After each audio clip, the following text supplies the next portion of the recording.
নমস্কার। সেতার ডায়েরির আরও একটা পাতায় আপনাদের সকলকে স্বাগত।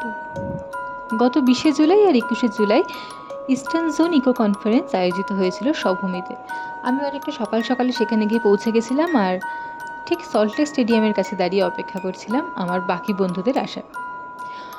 প্রথমে স্বভূমির মূল মঞ্চটা আমরা খুঁজে পাইনি, ঢুকে গেছিলাম এরকম একটা জায়গায়। তারপরে একজন আমাদের প্রপার গাইড করে, তো তারপরে আমরা গিয়ে আমাদের অরিজিনাল মূল মঞ্চটাতে পৌঁছাতে পারি। এই অনুষ্ঠানটা হয়েছিল স্বভূমিতে রাসমঞ্চ বলে একটি জায়গায়। জায়গাটা খুবই সুন্দর, যদি আপনারা কেউ গিয়ে থাকেন তাহলে জানবেন। বেঙ্গল কেমিক্যালের ঠিক পরের স্টপেজ, বা যদি কেউ শিয়ালদা থেকে যান তাহলে মেট্রোতে করে গেলে ফুলবাগানের ঠিক পরের স্টপেজ হচ্ছে সল্টলেক স্টেডিয়াম মেট্রো স্টেশন। এই স্টেডিয়াম মেট্রো স্টেশন থেকে নেমে মিনিট ৫ হাঁটা রাস্তাতেই পড়ছে স্বভূমি। এই স্বভূমিটা একটা উঁচু জায়গা।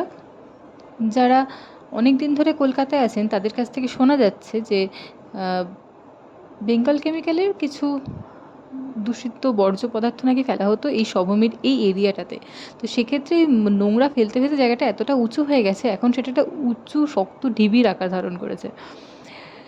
এবং এরই উপরে মানে এক সৌন্দর্যায়ন করে তৈরি করা হয়েছিল এই স্বভূমি জায়গাটাকে। স্বভূমিটা যদি আপনারা গিয়ে দেখেন, ভেতরে অনেকগুলো ছোটো ছোটো কমিউনিটি হল রয়েছে, যেগুলোর মধ্যে বিভিন্ন সেমিনার বলুন বা এরকম বিভিন্ন কনফারেন্স আয়োজন করা হয়। আমি শুনেছি স্বভূমিতে আরও নাকি কিছু এরকম ছোটো ছোটো হল রয়েছে যেখানে কিন্তু বিয়ে বাড়িরও ভাড়া দেওয়া হয়।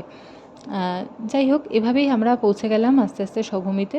পুরো মূল বাড়িটা বা রাসমঞ্চ যে বাড়িটা, সেটা একটা রাজ দরবারের মতন দেখতে, আরও ভালো করে বললে বলা যায় একটি রাজবাড়ির মতন দেখতে।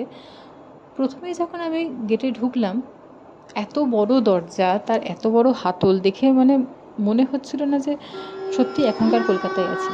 আমরা যখন ভেতরে ঢুকেছি তখন অলরেডি প্রোগ্রাম প্রায় শুরুর দিকে, ইনগরেশন হচ্ছিল। সেই সময় এই ইস্টার্ন জোন ইকো কনফারেন্সে বিভিন্ন গুণী বিশিষ্ট ব্যক্তিরা এসেছিলেন। ইস্টার্ন জোনের বিভিন্ন হসপিটালের ডক্টররা এখানে এসেছিলেন সেদিন, এবং তাদের নিজেদের হাতে ট্রিটমেন্ট করা বিভিন্ন কেসগুলো তারা এখানে তুলে ধরছিলেন। প্রত্যেকটা কেসকে তারা কীভাবে দেখেছিলেন, কীভাবে ডায়াগনোসিস করেছিলেন, এবং সেটা ডিটেক্ট করা যতটা কষ্টকর, সেটাকে ট্রিটমেন্ট করাটা কীভাবে ওয়ে আউট পাওয়া গেছে, এই প্রত্যেকটা জিনিস নিয়ে সেদিনকে আলোচনা করা হচ্ছিল। অনেক গুণী গুণী ডাক্তারদের সেদিনকে আমরা দেখলাম, অনেক বড় মানুষকে আমরা সেখানে দেখলাম।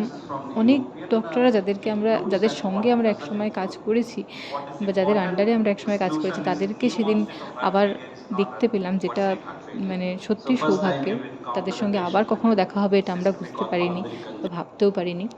এদিনকে গিয়ে সবার সঙ্গে পরিচয় হয়, সবার সঙ্গে দেখা হয়। সত্যি এরকম একটা অনুষ্ঠানে আমাদের ডাক পাওয়াটাও একটা ভাগ্যের ব্যাপার। এদিকে অনুষ্ঠান চলছে, মাঝখানে আমরা এলাম খেতে। আমাদের খাওয়ার জায়গাটা এতটাই সুন্দর ছিল যে আমার মনে হলো একবার ভিডিও করে দেখাই। এখানে আমরা সকালের দিকে চা এবং কফির বন্দোবস্ত ছিল। চা খেতে এসে যেটা সবথেকে ইন্টারেস্টিং লাগলো, চায়ের কেটলিগুলো, আর তার সঙ্গে বিস্কিট বা এগুলো নেওয়ার জায়গাগুলো। তারপরে শুরু হলো মেন কোর্সের খাওয়া দাওয়া। প্রথম দিন ছিল বিভিন্ন রকমের বিদেশি খাবারের ব্যবস্থা, যার অনেকগুলোরই নাম জানি না। আর সত্যি কথা বলতে বাঙালি হয়ে খুব একটা বিদেশি খাবার পছন্দও করিনি। প্রথম দিন তো বেরিয়ে এলাম।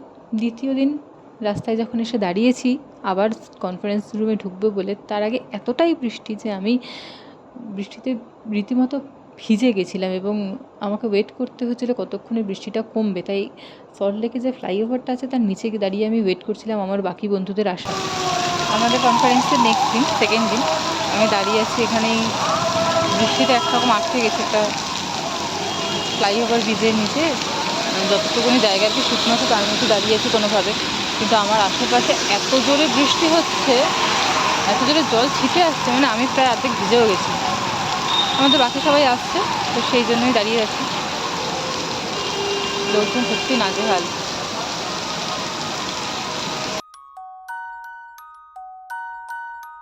এবারে বেশ খানিক্ষণ কনফারেন্স চলার পরে আমরা সবাই মিলে বাইরে এসেছিলাম ফটো সেশন করার জন্য। হ্যাঁ, যেখানেই যাব যদি প্রকৃতিটা সুন্দর হয়, ছবি কয়েকটা তুলে আনতে কিন্তু বেশ ভালোই লাগে। গ্যালারিতে এই ছবিগুলো সেভ হয়ে থাকলে কিন্তু বেশ ভালো লাগে। আর এই যে জায়গাটা দেখছেন, এটা হচ্ছে আমাদের খাওয়ার জায়গা। এখানে খাবার নেওয়ার ব্যবস্থাটা বেশ অদ্ভুত। স্যুপ যে নিচ্ছি, চিকেন স্যুপই খাবো এমনটা নয়, কিন্তু সেখানে ভেজ এবং চিকেন এত সুন্দর করে আলাদা করে রয়েছে, সত্যি সেপারেট। এই জায়গাটা দেখলেও ভালো লাগে, যে একটা আইডিয়া পাওয়া যায় যে আমরা কী করে একই জায়গার মধ্যে ভেজ এবং ননভেজকে ডিফারেন্সিয়েট করে রাখতে পারি।